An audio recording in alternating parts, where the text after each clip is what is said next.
The tires of the modified pickup truck crunched through the relentless white expanse as Elias navigated the frozen arteries of a dead world.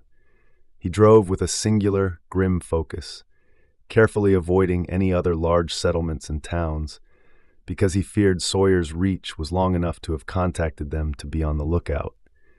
This caution made the journey significantly longer, turning a direct route into a winding maze of backroads that required intense labor to clear snow from the roads and from the solar panels mounted atop the truck.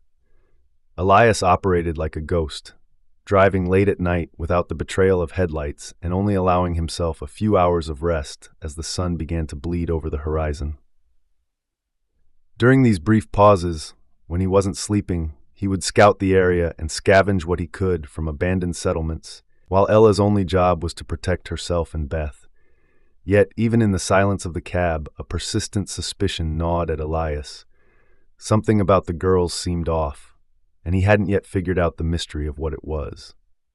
They were a few hours from the border, closer to safety than they had been in years, but Elias knew the most dangerous miles were still ahead. He pulled the truck into the skeletal remains of an abandoned settlement he had scouted months earlier, driving deep into the cover of a cluster of trees. While the girls slept in the warmth of the cab, he worked with the efficiency of a man who didn't expect to survive the winter. He camouflaged the truck with branches and started a small, controlled fire, his eyes never stopping their scan of the tree line. Ella woke a few minutes later and ventured out to find him, her breath hitching in the frigid air as she pulled at her coat to stay warm. "How much further do we have to go?" she asked, her voice trembling. "A few hours," Elias replied, the rhythm of his axe never faltering as he splintered pieces of wood. "There's one more stop we have to make before we hit the border. Once we get past it, you guys will be safe."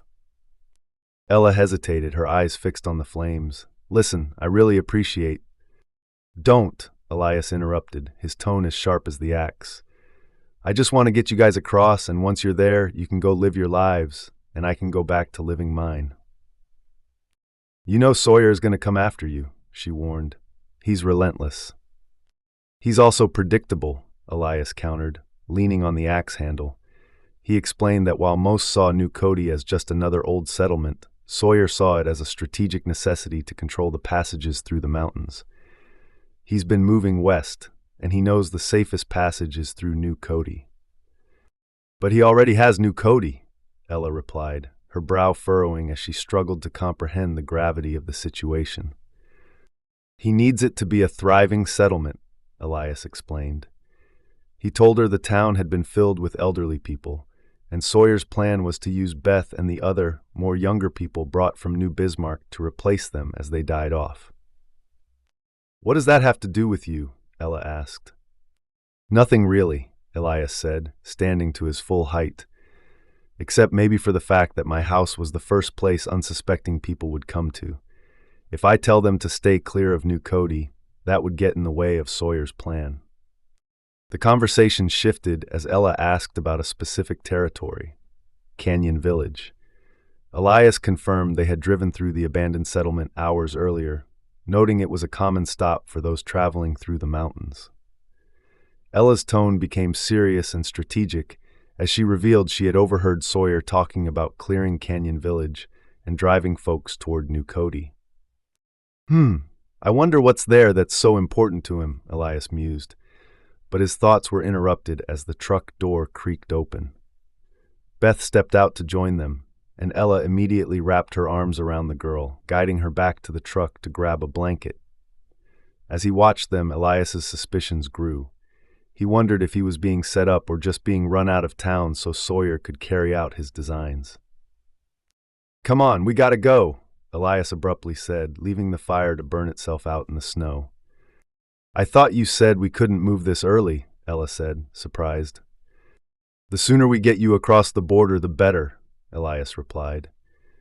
As the truck lurched forward, he broke the news that they had to pass through Kalispell, and there was no way to avoid it. He told them the only way through was to have something of value to trade, looking pointedly at both of them. "They can have me," Ella said without hesitation, "but she needs to get across." No, Ella, you said we would stay together, Beth cried out from the back. That's admirable, but unnecessary, Elias said as he stopped the truck. He reached under his seat and handed Ella 2 pairs of handcuffs, ordering the girls to put them on. While the girls watched in confusion, Elias stepped out and moved the food and supplies to boxes in the truck bed, removing the camper shell. He then took the butt end of his axe and began pounding into the side and back of the truck, denting the rusted panels and tailgate so it appeared the vehicle had survived multiple skirmishes. He climbed back in, his mood shifting into that of a ruthless and unfeeling man. He forcibly told the girls to secure their hands to the roll bar that stretched across the roof. "Give me your hand, Beth," Ella said, her voice small as she complied with what she hoped was a charade. They reached the old, rickety bridge at the entrance of Kalispell, passing a weathered sign that warned, "If you have nothing to trade, you are not welcome and should turn back now." Elias drove the truck across the bridge and pulled up to a gate surrounded by stacked shipping containers where 3 men with rifles watched him from a high perch. "I'm just passing through. I have supplies and food to trade," Elias yelled. "Get out of the truck." Slowly, a guard commanded. Elias stepped out as 2 more heavily armed men approached the vehicle. "What do you got?" one asked, peering inside. "I have car batteries, food, medicine, and a few tarps," Elias explained. "What about them?" the guard asked, gesturing to the handcuffed girls. "They're not for sale. I'm taking them up to Elko," Elias lied, explaining they had broken the law and he was being paid to return them. He added that the payment wasn't enough for the bullshit he had endured getting out of New Cody. The mention of New Cody and Sawyer made the guards hesitate. "We don't want any trouble with Sawyer," the man said. "Maybe you should turn back." "Listen, all I want to do is get these bitches where they belong. What's it gonna take?" Elias growled. The guard eventually negotiated for the food, medicine, and extra batteries, telling Elias he couldn't stay in town. As Elias got back into the truck, he softly whispered an apology to Ella. "About what?" she asked. In an instant, Elias turned and backhanded her across the face. "I told you to knock it off, didn't I?" he shouted for the benefit of the watching guards. Ella dug her head between her arms, playing the part of the broken prisoner. They were escorted through town, stopping only once in front of a general store to unload the trade goods. One guard sarcastically asked if he could have a taste of the younger one.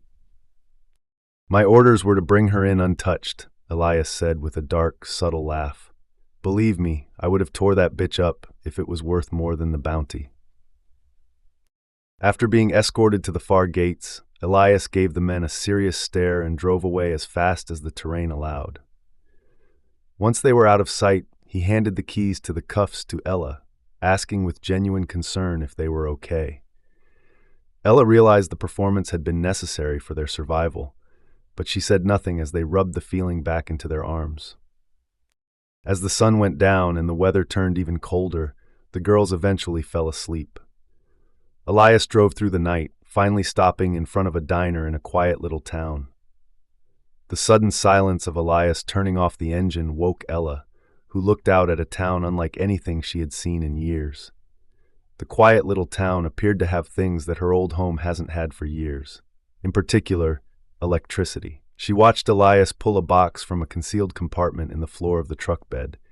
He removed his sidearm and 2 knives concealed inside his coat and along his right thigh. "Where are we?" she asked, stretching. "Sparewood, you're safe now," Elias replied.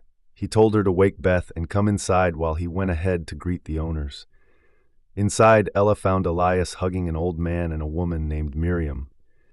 "Come on in, ladies," Miriam said warmly. "You girls must be famished." She directed them to the bathroom to clean up, where Ella wiped the dirty makeup from their faces. When they returned, Miriam escorted them to a booth and placed menus in front of them. "I'm sorry, we don't have any money," Ella said, her face flushing with humiliation. "Oh, honey, don't worry about it. Any friend of Elias is a friend of ours," Miriam replied, offering hot chocolate and coffee. While the girls ate their first good meal in ages, Elias and the old man Wesley caught up at the counter. Wesley confirmed Elias's suspicions that Sawyer was moving west. "What can you tell me about Canyon Village?" Elias asked quietly, ensuring that Ella couldn't hear the conversation. Wesley explained that Canyon Village was a strategic point of most of the Western territories. "If Sawyer's going after Canyon Village, we're all in trouble." "Why, what's there?" Elias asked, suspecting there was something there worth protecting. "It doesn't matter. There's no way to stop Sawyer if he's already moving in that direction," Wesley replied with very little hope in his voice. "Talk to me, Wes," Elias pleaded. Wesley explained the secrets of Canyon Village. As Elias listened, he understood Wesley's concerns. "Then I need to stop Sawyer from moving any further." "You're outmanned and outgunned," Wesley warned. "Then the only thing to do is make sure Canyon Village is no longer of any interest to him," Elias suggested. He told Wesley he would need supplies and a route to Canyon Village that avoided Kalispell. Elias returned to the booth, asking Miriam if the girls could stay with them until they found a place of their own. Miriam insisted they stay at her house. Elias then turned to the girls, telling them he had to take care of something and would meet them later. "Are you coming back?" Beth asked with fearful concern. "Everything will be fine. I'll see you later," Elias promised. As he walked out the door, followed by Wesley through the back exit, Ella watched him go. She suspected their chances of seeing him again were minimal, but she was filled with conflict.